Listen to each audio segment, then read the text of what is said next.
E aí, pessoal, dando continuidade ao nosso projeto do Third Person Shooter com Unity, eu fiz um esboço aqui de como ficariam os nossos códigos, as nossas classes, né, do sistema. Mas antes de falar sobre isso, eu queria falar sobre um ponto muito importante para esse e para qualquer projeto que você for desenvolver, que seria a organização do projeto e, sempre que possível, uma documentação. Olha só, esse projeto a gente está partindo de uma organização de como as coisas vão acontecer. A gente está pensando ele antes. E isso eu acho que para qualquer projeto, seja game, seja um projeto de business ou um software comercial, é importante ter. Então, estar organizado com seus códigos e ter a documentação para você se encontrar depois. Acontece de meses depois que você terminou, rola um pau lá na frente no código. Se você não for organizado, se as suas coisas não estiverem documentadas, você não sabe como voltar ou chegar lá ou ainda mesmo resolver o problema. Então eu queria ressaltar esse ponto de a gente sempre ter organizado o nosso código, criar um padrão de nomes também, organização de pastas e principalmente documentar tudo aquilo que a gente for fazer, pensar antes. Tá? Há uma outra coisa também, é que se vocês tiverem sugestões e quiserem comentar também, ou avisar que uma falha na explicação ou falha no código, pode postar aí no canal do YouTube, que a gente vai se entendendo. Esse projeto é para ajudar vocês que, certamente como eu, quando começaram a estudar Unity, ficaram meio perdidos, né? E às vezes até algumas coisas são difíceis de encontrar. Então tá, vamos falar sobre esse esboço do projeto. Eu estou utilizando o MySQL Workbench para fazer os desenhos, porque eu trabalho com banco de dados e para mim é muito mais fácil fazer aqui. E de certa forma fica até bonitinho eles desenhados, a gente consegue visualizar as conexões aqui. Então, se você tiver interesse de usar a mesma ferramenta, é só ir no site do MySQL, você consegue baixar a ferramenta, é gratuito. Tá, vamos tentar entender o que está acontecendo aqui. Eu separei esses bloquinhos brancos aqui, são as classes, né, os arquivos que a gente vai criar, e os azuisinhos aqui são os métodos que a gente vai ter em cada classe. Ou eu nem coloquei todos, acredito que até vão ter mais, mas para a gente ter uma visão de como a coisa vai funcionar, uma visão geral, uma visão macro, eu coloquei mais ou menos aqui o que a gente vai precisar. E é óbvio que quando a gente for implementar, se surgir a necessidade de outros métodos, outros atributos, a gente vai voltar aqui, documentar e aí sim implementar. Essa é a prática mais correta. Então tá. Nós temos aqui a classe Player Controller. E um detalhe, eu geralmente escrevo em inglês os nomes das classes e dos métodos, que é porque eu também participo do fórum oficial do Unity, e geralmente eu ajudo as pessoas lá postando algumas coisas que eu já tenho feito, que, né, às vezes o cara tem uma dúvida que eu já consegui sanar. E é uma prática boa também para treinar o inglês. Então, se você não tiver habituado a isso, recorre ao Google Translator aí que vai te ajudar. Ok, então o Player Controller ele vai ser, de certa forma, o gatilho do player. O que eu quero dizer com isso? Ele praticamente vai iniciar a movimentação ou o que o player vai poder fazer ou não. Tá? É óbvio que isso depende de uma uma quantidade enorme de ifs, né, de sys aí, e de outras classes, é óbvio, que vão ter um papel importante, mas ele é o cara que vai iniciar o processo, é ele que vai falar assim, ó, player, agora você tem vida, né? Você pode se movimentar ou não, né? Ok, então player controller tem o método get locomotion input, handle action input, e somente esses dois. Nós vamos ter também o player motor, que é o responsável pela movimentação do player, né? Não vou detalhar muito agora, não. A gente vai falando um pouquinho conforme a gente for avançando. Ele tem aqui as propriedades, ó, velocidade máxima, né, max speed, velocidade mínima, velocidade atual, o player pode mover, a gravidade aplicada, a gravidade está habilitada. Essa opção, esse atributo eu coloquei porque, por exemplo, quando não, se você for utilizar uma funcionalidade de atravessar uma parede, uma grade, eu já fiz isso e eu não utilizei gravidade, porque o player precisava movimentar no ar, né, sem tocar o solo. Então eu coloquei isso daqui para a gente checar se é necessário aplicar a gravidade ou não em determinado momento. Is falling, se ele está caindo, né, o início da queda e o tamanho da queda fatal, ou seja, ele começou a cair a 10 centímetros do chão. Qual que é a queda fatal? A queda fatal seria 2 metros, então não está na hora de morrer, seria para isso. E o Character Controller é simplesmente para a gente conseguir acessar esse component que a gente vai usar no player. Temos o método Update Motor, Check Speed, Apply Gravity e Movement Type.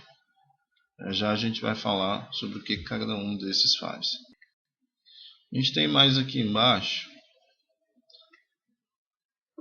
Player States, são digamos que os status, ou o estado em que o player se encontra, né? Se ele está morto, se ele está andando, se ele está parado, em idle, né, que a gente fala.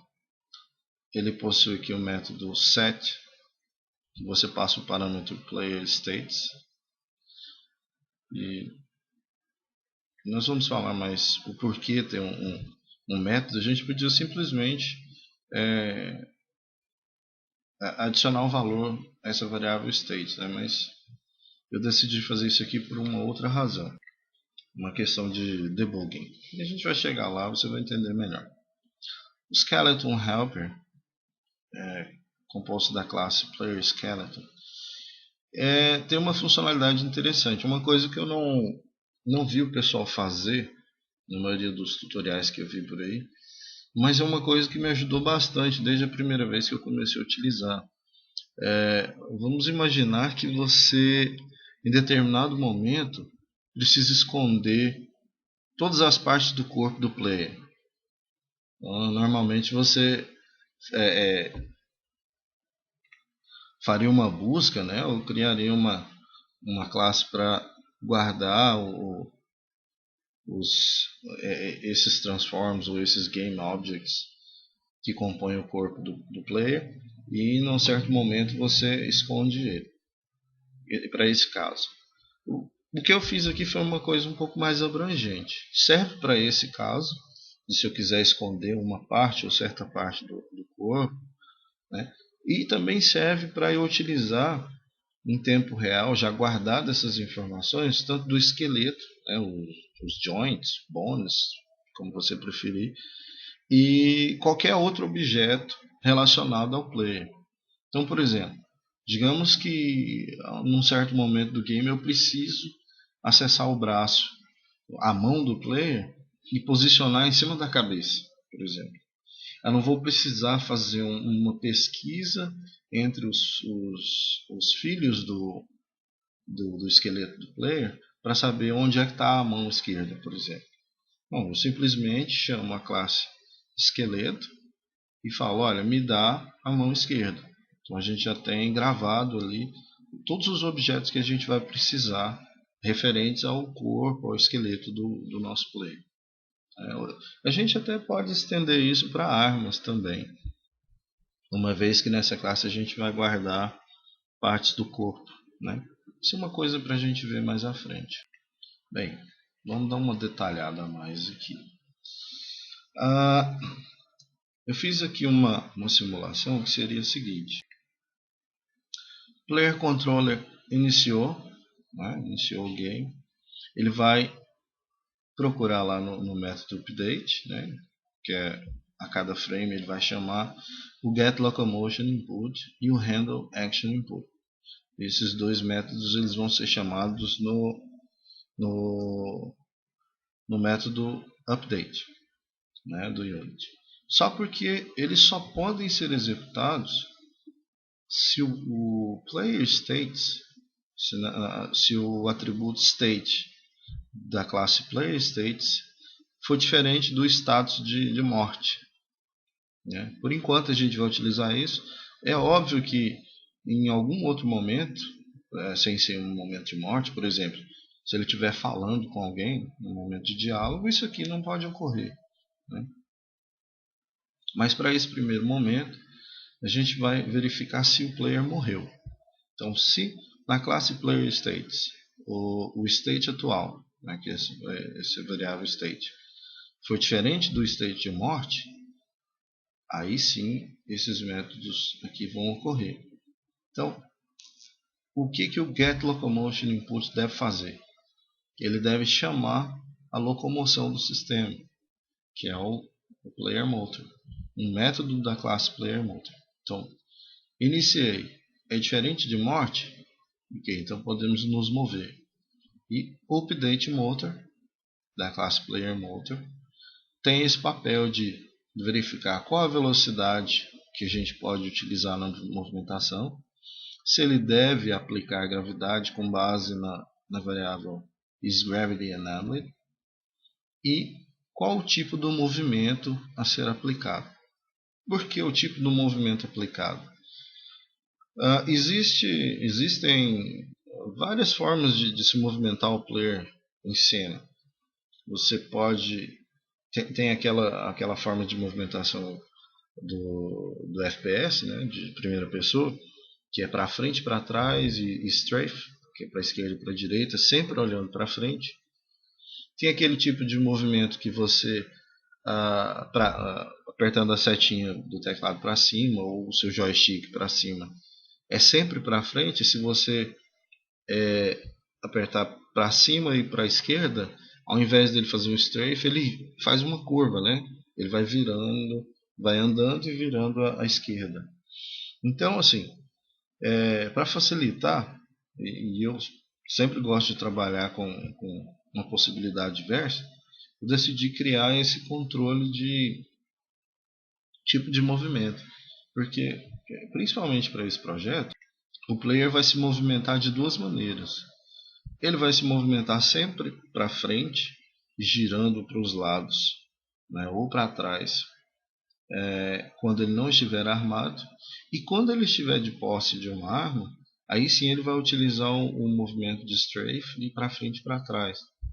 Ou seja, quase que o FPS. É lógico que a gente vai continuar vendo o player, mas desarmado ele anda dessa forma, né, de para frente e poder ir girando para os lados, e até ele pode até ficar de frente para a câmera. E quando ele estiver armado, ele jamais fica de frente para a câmera, sempre de costas. E quando se apertar para frente e para a esquerda, ele faz um strafe, né? Ele anda de lado para a esquerda. Então, por isso tem esse controle de tipo de movimento. No player state, perdão, o handle action input, a gente vai colocar aqui se o player pressionou o botão esquerdo do mouse, se ele apertou a tecla E, espaço. Então aqui fica o cara responsável pelas ações de input do jogador, né? Obviamente se ele não estiver morto, como está aqui a condição. né? Ok. No player state, eu falei agora há pouco do método set para essa classe. E qual o motivo de eu ter colocado o método set e não simplesmente mandar o valor para essa variável? Porque a gente pode fazer um debugging.